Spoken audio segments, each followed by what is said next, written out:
존경하는 국민 여러분, 정의학 국회의장님과 선대 동료 의원 여러분, 그리고 황우여 교육부 장관을 비롯한 국무위원 여러분, 충남 서산 태안 출신 김재식 의원입니다. 오늘 이 자리에는 국무총리도 복지부 장관도 대리인을 출석시켰습니다. 카타르 국왕의 방한 일정에 따른 사정을 이해 못하는 것은 아닙니다마는 의회와 국민은 안중이 없다는 것 같아 다소 유감스럽다는 말씀을 먼저 드립니다. 총리 사정으로 총리를 대리한 교육부 장관께 질의하겠습니다.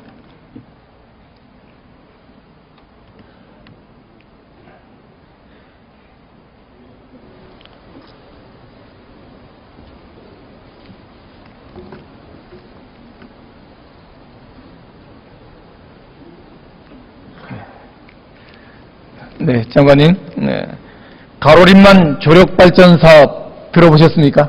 네, 들어봤습니다. 네. 2007년부터 추진된 가로림 조력발전 사업은 7년 동안 그 시행 여부를 두고 서산 태안 지역 주민들 사이에 찬반으로 갈려 첨예하게 대립되어 왔습니다. 그러던 중 금년 10월 6일 환경부에서 환경영향평가서를 최종적으로 반려했고 이에 따른 후속 대책을 놓고 또 다른 후폭풍이 예상되고 있습니다. 가로림만 조력발전 사업은 그 사업비만도 1조 원이 넘는 대형 국책 사업이었습니다. 이 사업의 시행자인 가로림 조력발전은 한전의 자회사인 서부발전이 최대주주로 있는 공기업입니다. 이런 공기업이 추진한 대형 국책 사업으로 인해 우리 서산 태안 지역 주민들 간에 갈등을 겪었다면 마땅히 갈등을 불러온 당사자인 정부가 지역 주민들이 납득할 만한 갈등 치유 대책과 지역경제 활성화 방안을 마련해야 한다고 생각합니다. 이에 대해 정부는 어떤 계획을 가지고 있는지 밝혀주시기 바랍니다. 존경하는 김재식 의원님이 지적하셨듯이 가로림 조력발전 사업이 수년간 이제 진척을 못 보고 대립 과정에 있어서 주민들이 대단히 마음 상해하는 것을 저도 들었습니다. 안타깝게 생각하고 다행히 충남도를 중심으로 해서 가로림 지역 발전협의회를 지금 구성하고 주민들 또 지자체 여러 관계자들 그리고 전문가들 많은 분들이 지금 중지를 모으고 있다니까 이것을 지켜보면서 정부도 최대한 뒷받침을 하겠습니다. 네. 조력발전 사업이 무산될 경우에 태안군 이원면 내리와 서산시 대산읍 오지리 간 2.5km를 연결하는 연육교를 건설한다면 사업 시행 여부로 촉발된 주민들 간의 갈등이 해소되고 지역경제 활성화, 특히 관광 활성화에도 크게 기여할 거라고 봅니다. 이에 대한 정부 입장을 좀 밝혀주시죠.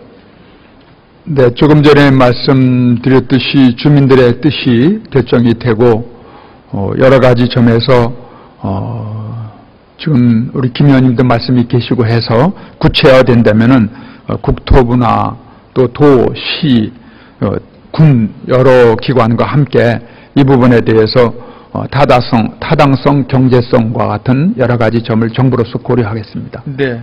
가로림만은 세계 5대 갯벌 중 하나로 국내 어느 갯벌보다도 환경 가치가 높다고 합니다.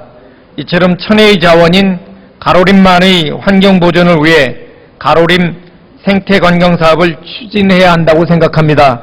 정부 입장은 어떠신가요? 이 갯벌의 중요성은 날이 갈수록 더 중요시되고 또 세계의 관심 대상이기 때문에 지금 말씀하신 대로 생태가치 활용 방안을 비롯한 생태관광 지역으로 지정하는 조치 여러 가지를 검토해 볼 가치가 있다고 생각해서 그 점을 신중히 검토하겠습니다. 네.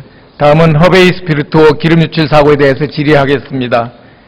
태안 앞바다에서 사상 최악의 기름 유출 사고가 발생한 지 4달 7일이면 벌써 7년째를 맞이합니다. 그동안 국회, 정부, 지자체 그리고 피해민단체가 하나가 돼서 피해 회복을 위해서 많은 노력을 해왔습니다. 지금은 어느 정도 바다가 살아났지만 피해 지역 주민들의 상처는 아직도 아물고 있지 않습니다. 지역 경제는 피폐되어 재기 기반을 마련하는데 어려움을 겪고 있습니다.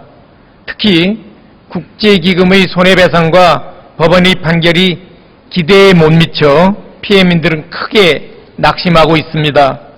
유류 피해민들이 재기기반 마련과 침체된 지역경제의 활성화가 필요하다고 생각합니다.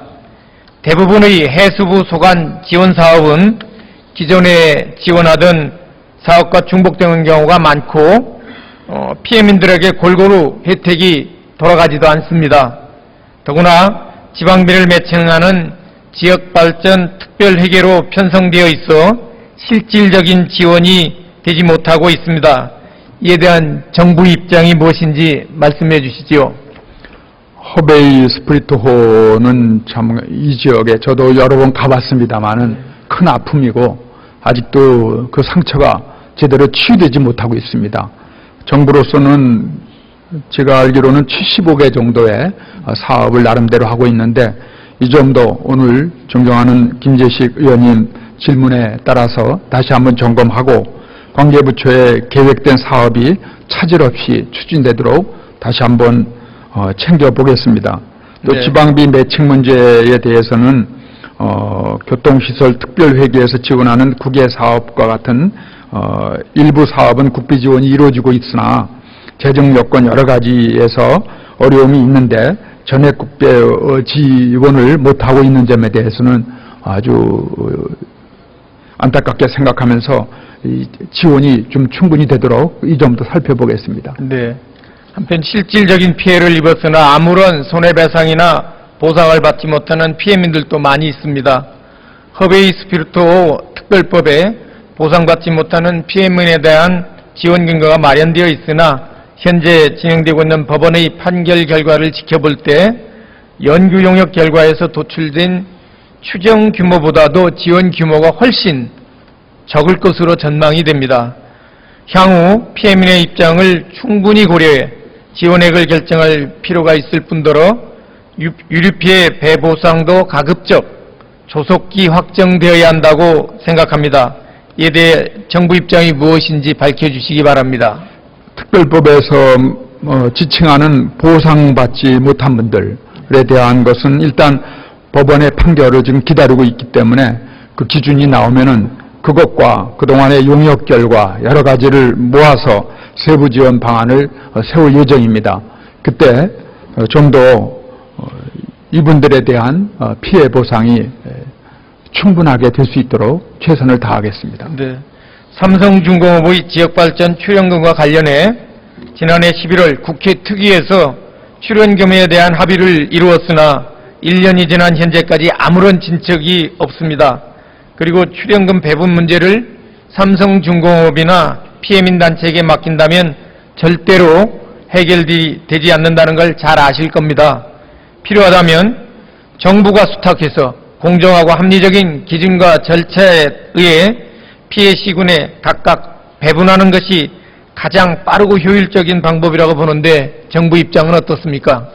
삼성중공업이 민간 기업이기 때문에 정부가 전면에 나서는 것보다는 옆에서 여러 가지 지원할 수 있는 필요한 것이 무엇인가를 지켜보면서 간접적 지원하는 것이 옳다고 봅니다. 이것이 현재까지의 정부의 입장입니다. 네. 정부는 피해민들의 눈에 흐르는 검은 눈물을 하루빨리 닦아주어야 합니다. 지금까지 많은 노력을 기울여 주신 점 고맙게 생각하면서도 이제는 마무리를 위해 최선을 다해 주실 것을 당부드립니다. 소관 업무도 아닌데 수고하셨습니다. 들어가시죠. 네, 제가 국무회의에도 전하고 네. 또 저도 앞장을 서겠습니다. 네, 감사합니다. 법무장관 나오시기 바랍니다.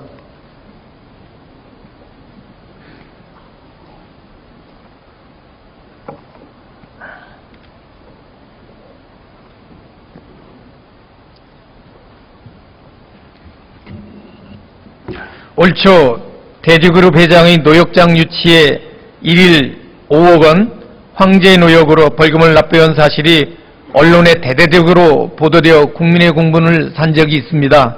기억하시죠? 예, 그래서 즉시 시정 조치를 취했습니다. 네, 일반적인 노역 일당은 하루 얼마입니까? 뭐 사안마다 다릅니다만은 대개 뭐 5만 원부터. 네, 저도 그렇게 알고 예, 있습니다. 예. 네네. 황제노역을 방지하고자 형법 개정했죠. 그렇습니다. 선고하는 벌금이 1억 원 이상 5억 미만일 때는 300일 이상, 또 5억 원 이상 50억 미만일 때는 500일 이상, 50억 이상일 때는 1000일 이상의 유치기간을 정하도록 하였음에도 일선 판검사가 이를 몰아 법을 어긴 판결이 확정됐는데 그거 알고 계십니까? 예, 알고 있습니다. 대구지법 서부지법원에서는 지난 8월 벌금 24억 원을 선고하면서 하루 800만 원으로 계산하여 300일간 노역을 하도록 판결하고, 검찰에서는 형사소송법 361조의 5 제1호 판결에 영향을 미친 법률 위반이 있는 때 해당하여 항소함에도 불구하고 항소하지 않았죠. 항소하지 못했습니다. 네. 개정된 형법을 적용하면 최소 500일 이상의 노역장 유치 기간이 정해져야 하고, 또 노역장 유치 한선액도 1일 480만 원을 넘겨서는 안 됩니다. 그 피고인은 판검사의 실수로 최소 200일 이상 일찍 출소하는 덕을 본 셈인데 맞죠? 예, 그런 실수가 있었습니다. 네. 일부 언론에 이와 같은 사실이 보도되자 재판부는 개정형법이 시행된 지 얼마 안 돼 착오를 일으켰다. 또 검찰에서는 공판검사가 교체된 지 얼마 안 돼 실수를 한 것 같다. 이렇게 해명을 했습니다. 과연 그런지 한번 살펴보겠습니다. 연말연초에 새 법전이 검사실로 배포되죠? 그렇습니다. 그리고 법전이 배포된 후 지정되거나 개정된 법률이 있을 경우에는 매월 개최되는 검사회를 통해서 고지가 되지요. 그렇습니다. 또 그게 급한 법률의 경우라면은 개정 내용을 복사해서 검사실에 해람하지요. 그렇습니다. 해람 과정에서 공판사무과 직원이나 검사, 부장검사, 차장검사, 검사장이나 지청장도 당연히 해람하겠지요. 예, 그런 걸로 알고 있습니다. 그럼에도 불구하고 공판검사는 형법을 위반한 판결에 대해 항소를 제기하지 아니하고 공판부장이나 차장검사, 지청장조차 그냥 결재를 했다는 게 말이 됩니까? 항소는 아마 부장이나 차장이 전결하는 것으로 되어 있는데 누가 됐든 간에 이 부분을 놓친 것은 명백한 잘못입니다. 그 결재를 지금 전결제도 잘 말씀하셨습니다만은 결재제도가 필요한 것인지 저는 의문을 갖습니다. 이렇게 검찰 지휘부와 직원이 국민적 공분을 산 황제노역 방지를 위한 법 개정 사실을 알지 못했다는 것이 법원으로서는 이해가 되질 않는데요. 이에 대한 근원적 해결책 말씀해 보시죠. 법이 5월 14일부터 금년 5월 14일부터 시행된 것으로 그렇게 알고 있습니다. 그래서 바로 그때 검찰에서는 일선 청에 이 법이 개정되었으니까 유념하라고 지시공문도 내렸고 했는데 담당자가 이 부분을 명백하게 빠뜨려서 잘못한 실수가 있었습니다. 다시 한번 이 사고 이후에 다시 한번 정호 검찰에 법 개정의 취지를 다시 알리고 실수가 없도록 그렇게 당부 지시를 했고 앞으로도 잘 챙기도록 하겠습니다. 네, 그래 주시죠. 다음은 법조타원 건립에 대해서 묻겠습니다. 법원검찰청의 경우 대부분의 지역에서 지자체나 주민들이 서로 유치하려고 하지요. 그렇습니다. 구치소나 교도소는 그 반대인데 그 이유가 어디에 있습니까? 구치소나 교도소를 혐오시설로 생각하는 이런 분들이 많이 계셔서 그런 걱정 때문에 그렇습니다만은 최근에는 교도소나 구치소도 많이 개선됐고 또 교도소나 구치소가 지역에 미치는 또 경제적인 효과나 여러 가지 장점들도 있기 때문에 유치를 희망하는 이런 지역들도 생겨나고 있습니다. 네, 본 의원이 알기로 인천지검의 경우는 구내에 구치소가 있죠. 그렇습니다. 그런 구치소나 교도소가 법원검찰 구내에 있는 경우가 몇 곳이나 됩니까, 전국에? 현재는 두 군데가 그렇게 구치소가 법원검찰과 같은 군에 있는 것으로 알고 있습니다. 네, 검찰청이나 법원이 있는 법조타운에 구치소나 교도소가 있는 경우 어떤 장점이 있습니까? 기본적으로 이제 구치소는 범죄로 인해서 구속된 사람이 수사나 재판을 받기 위해서 대기하는 장소입니다. 그러니까 오가는 법원이나 검찰을 오갈 필요가 있게 되는데 법조 단지 안에 구치소가 있으면 안전의 문제가 확보될 것으로 생각합니다. 이 장기간 이동하게 되면 그 과정에서 문제가 생길 수가 있기 때문에 그리고 이제 또 이 검찰이나 법원으로 다니면서 재판이나 수사를 받는 것도 업무적으로 여러 가지로 편리한 점이 있다고 생각합니다. 호송하는 차량이나 호송 인력도 필요 없는 거 아닙니까? 뭐 아주 최소화가 네. 가능합니다. 네. 예. 지금 답변하신 것처럼 그런 편리한 점이나 경제적인 이점을 살려 법원 검찰청을 신축할 경우에 구치소나 교도소를 병설하거나 기존의 법원 검찰청이 있는 지역에도 여건이 허락하는 한 구치소 교도소를 병설하는 것이 바람직하다고 생각합니다. 장관의 견해는 어떠신지요? 의원님 말씀에 공감합니다. 다만 이제 지역별로는 여러 가지 특성의 차이가 있어서 일률적으로 말씀을 드릴 수는 없지만은 기본적인 방향은 충분하게 그렇게 해가는 것이 좋은 측면이 있다고 봅니다. 네, 최근에 교도소를 호텔식으로 짓는다는 기사를 제가 봤습니다. 그것만으로는 임기응변식 대응이라고 생각합니다.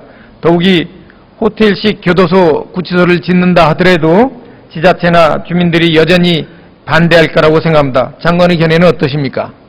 호텔식으로 짓지는 않습니다. 호텔식으로 짓지는 않고 외관을 혐오시설로 느껴지지 않게 그렇게 외관을 좀 바꾸는 이런 리모델링들은 하고 있습니다. 그러나 이제 그보다 더 중요한 것은 교도소가 지역 주민 친화적으로 지어져서 교도소에 대한 거부감 이런 것들이 좀 줄어들도록 하고 그 과정에서 재수자에 대한 교육이 잘 될 수 있도록 하는 것이 중요하다고 생각합니다. 자, 수고하셨습니다. 복지부 차관 나오시죠.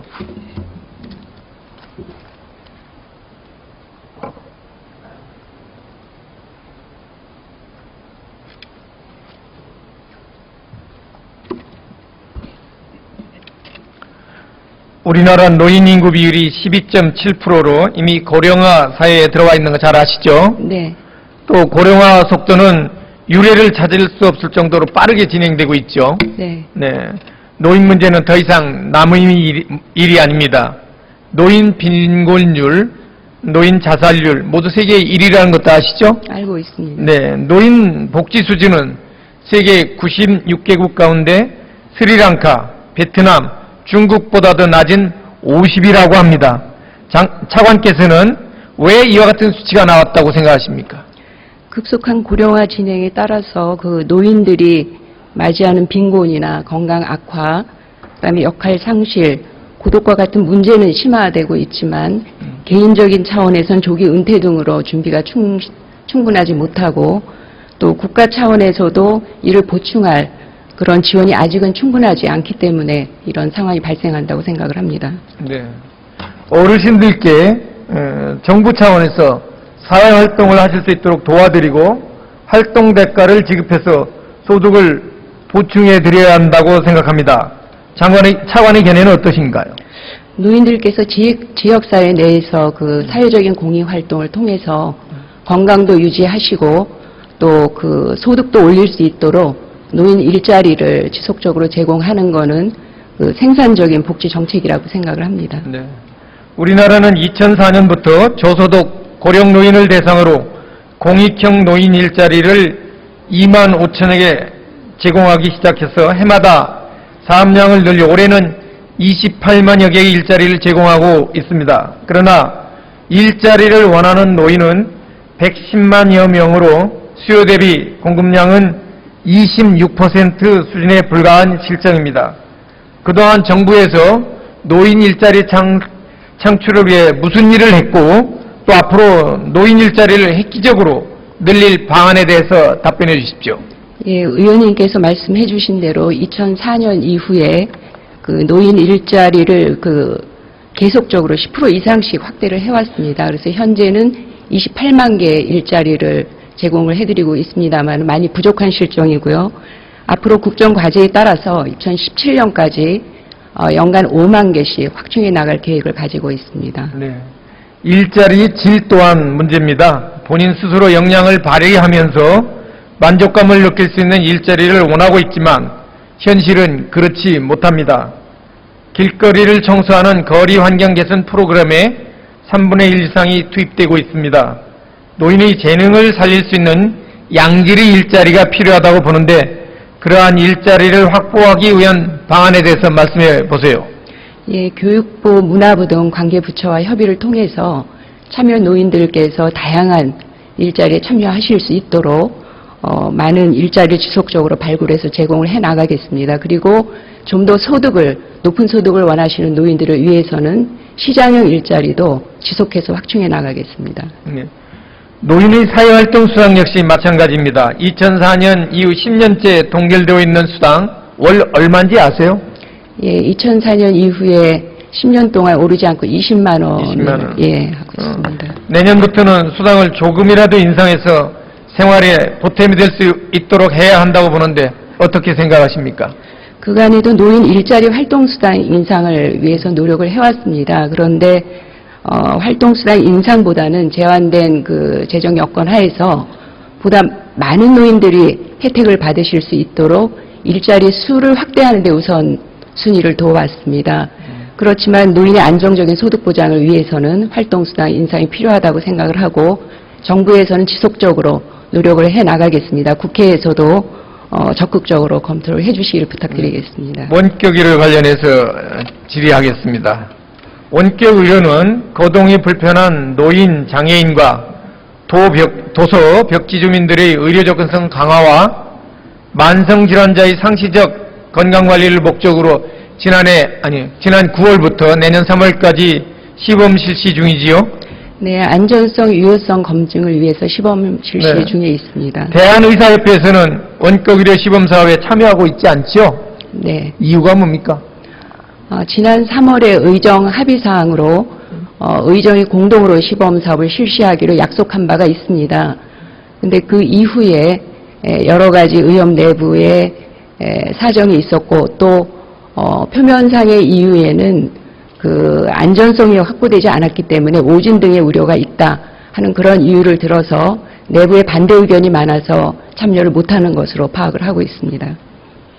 원격 의료가 실시될 경우에 직접 대면하지 않아 생기는 소통 부족과 그에 따른 오진 문제, 또 환자의 대부분을 차지하는 생계가 곤란한 노인들의 의료기기 구입 문제, 처방전만 남발하는 원격의료 전문의사 출연 문제 등 여러 가지 우려가 있다는 거 알고 계시죠? 예, 알고 있습니다. 그 오진 문제와 관련해서는 주기적으로 대면 진료를 의무화하고 원격 진료는 대면 진료를 보완하는 수준으로 제한하는 그런 방안으로 원격 의료를 추진하고 있습니다. 그래서 그런 안전성 우려를 최소화하고 있습니다. 그다음에 의료기기 구입 문제와 관련해서는 원격 의료 장비는 특별한 기술을 요하는 고가 장비가 아닙니다. 가정에서는 보통 가정에 상비하고 계시는 혈압계, 또 혈당계를 활용하시고 또 컴퓨터를 활용하시면 되고요. 그다음에 동네 의료는 기존 장비를 최대한 활용 가능하도록 해서 비용 부담을 최소화하는 방안으로 추진을 하고 있습니다. 그다음에 이제 원격 의료 전문의사 문제인데요. 원격 의료를 허용하는 의료법 개정안에는 원격 의료만을 목적으로 하는 의료기관을 운영할 수 없도록 명백하게 규정을 하고 있습니다. 그래서 이를 위반할 시에는 그 형사 벌칙을 부과할 수 있도록 돼 있기 때문에 그런 우려는 없다는 말씀을 드립니다. 오진 문제 하나 더 말씀하셨으니까 네. 말씀을 드리는데 노인들이 기가 다 어둡잖아요. 네. 직접 대면으로도 오진하기가 소통하기가 쉽지 않은데 원격 의료 가지고 그게 가능하다고 봐요? 그런 부분이 이제 가정에서 네. 가정에서 가족들의 도움을 받으실 수도 있고 또 필요하시다 그러면은 지금 보건소나 보건진료소에 장비들을 구입해놨기 때문에 거기에 계신 의료인들의 도움도 받으실 수가 있습니다. 그래서 잠깐만요. 네. 그 시골에 말입니다. 네. 노인들 혼자 살아요. 가족들이 없어요. 가족의 도움을 받기가 어렵습니다. 그거 실상 알고 답변을 하셔야 되는데. 그런 부분들에 있어서도 저희도 네. 고민을 하고 있고요. 네. 지금 보면은 이제 여러 가지 그 노인들께서 실제적으로 노인 회관 같은 데도 오시고, 그 다음에 경로당도 오십니다. 그래서 그 노인들의 욕구를 봐서 그분들이 때로는 진료소에 오시면 그동안은 이제 의료인 간에만 됐지만 이제 실제적으로 노인하고 직접 연결하면서 부족해서 잘 안 들리시는 부분들은 보완하는 방안도 시범 사업을 통해서 보완 방안들을 계속 마련을 해나갈 그런 계획입니다. 어쨌든 차질 없이 준비를 하시고요.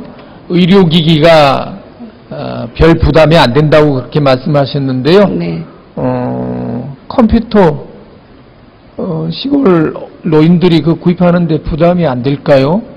또 스마트폰도 준비해야 될 거고, 혈압계 이거 재는 거는 쉬운 거니까 뭐 큰 부담이 안 된다지만 혈당계 이런 거 새롭게 준비한다면 그 비용이 만만치 않을 건데.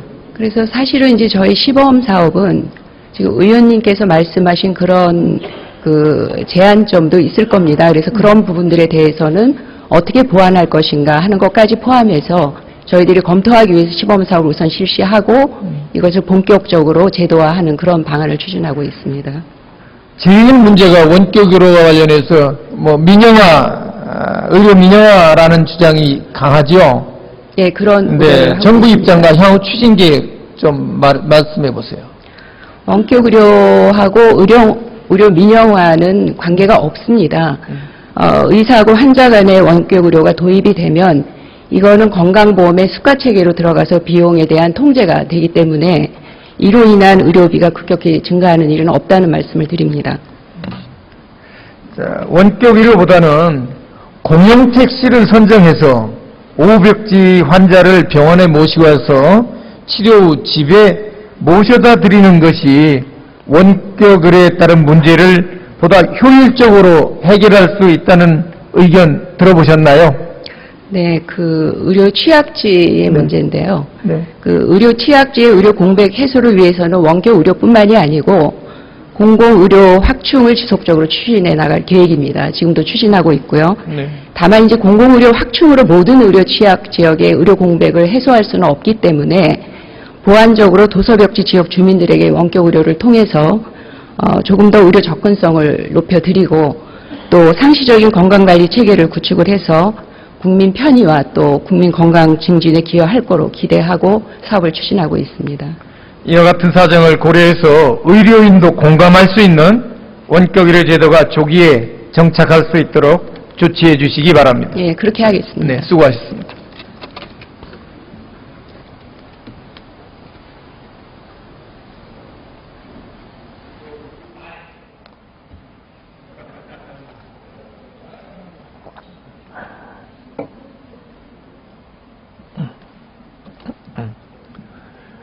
존경하는 국민 여러분, 대한민국은 자율과 조화를 바탕으로 자유민주적 기본 질서를 확고히 하고 우리들과 우리 자손의 안전과 자유의 행복을 영원히 확보하기 위해 고군분투해 왔습니다. 장자크 루소의 에밀에는 우리에게 필요한 것은 번영하고 있는 국민의 역사이다. 그러한 국민은 행복하고 슬기롭다는 말이 나옵니다. 우리가 가고 있는 이 길은 노인을 공경하는 나라, 그리고 안전한 나라, 공정하고 법치가 제대로 이루어지는 나라, 나아가 국민이 행복한 나라를 만들기 위한 길이라고 믿습니다. 더 나은 대한민국을 만드는 데 힘을 모아주시기 바랍니다. 마지막 대정부 질문, 마지막 순서까지 경청해 주셔서 감사합니다.